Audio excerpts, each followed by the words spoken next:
परम पिता परमात्मा शिव बाबा ने बताया कि तीन लोक है।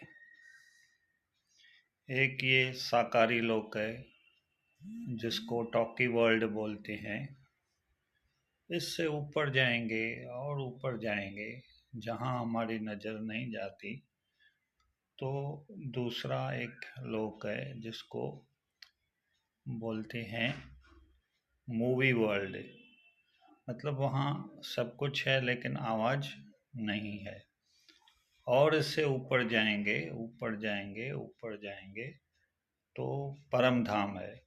वहाँ फिर मूवी भी नहीं है, टॉकी भी नहीं है, ओनली साइलेंस है। जहाँ पे हम सभी के परम पिता परमात्मा शिव बाबा रहते हैं। वो हम सभी आत्माओं का घर है।